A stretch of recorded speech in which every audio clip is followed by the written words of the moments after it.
Hi, did you guess what our story was about this week? The story's got lions in it. Does that give you a clue? A few years ago, I went to Folly Farm and I was really surprised to find that they had lions there. It was amazing to go up and have a look at the lions all in their den, lying down, and when they yawned and showed their big teeth, it made me feel really scared. But I knew I was safe because there was a big fence all around and there was no way that the lions could get to me. But in today's story, Daniel isn't behind a fence looking at lions. He's right there in with the lions. So let's listen to the story. Are you ready? I'm going to be reading from the Jesus Storybook Bible. If you've got one, open the page to the story and read along with me. If not, don't worry, just listen. Daniel and the scary sleepover. Things were not looking good for God's people. They had been captured and taken far away from home, and now they were slaves of the king of Babylon. But God had not left his people. He was with them and he was looking after them. Daniel loved God and obeyed him. Now God made Daniel able to understand lots of difficult things, so it wasn't long before the king of Babylon noticed him. King Darius liked how clever Daniel was, so he made Daniel his most important helper of all and put him in charge of lots of other helpers. But the other helpers didn't like this. They wanted the king to like them best. They wanted to get rid of Daniel. So they spied on Daniel. They tried to find things wrong with Daniel, things they could tell the king, but there weren't any. None. They couldn't find anything at all.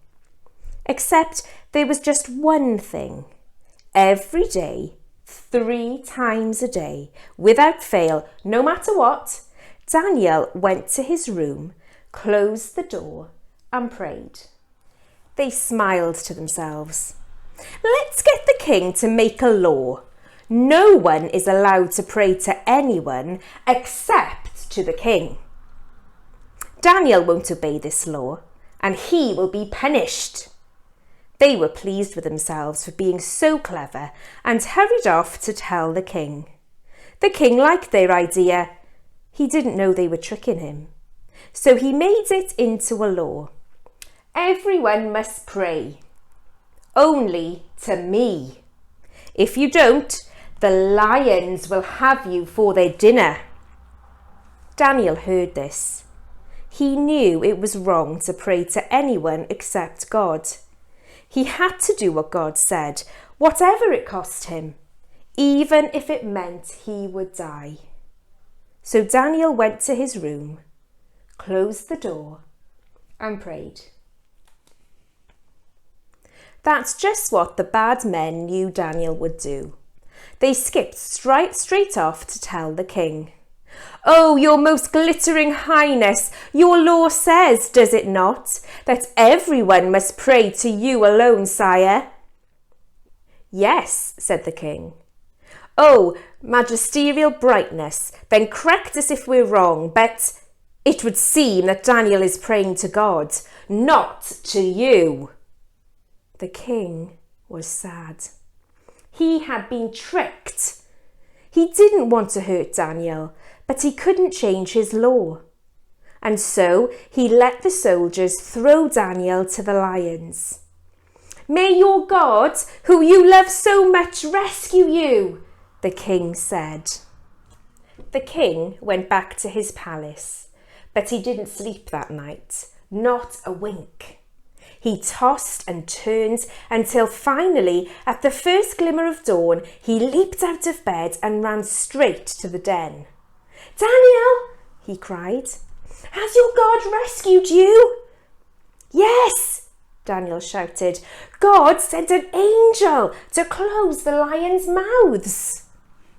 And there, resting his head on Daniel's lap, was the biggest lion, purring like a kitten. The king brought Daniel out of the den. Look, he said, Daniel doesn't even have a scratch. the king made a new law.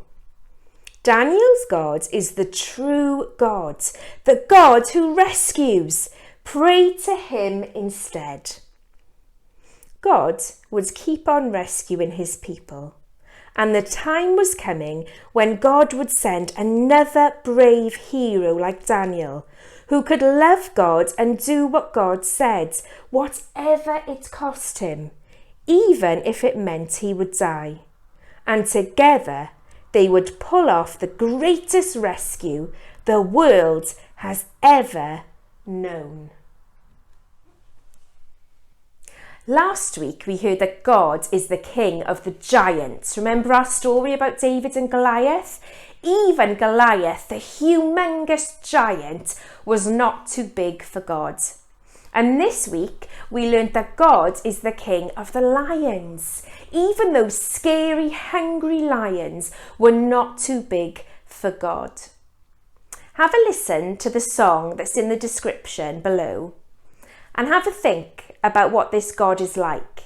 He was the king of the giants, he's the king of the lions, and today we heard that he was Daniel's king too. Is he your king?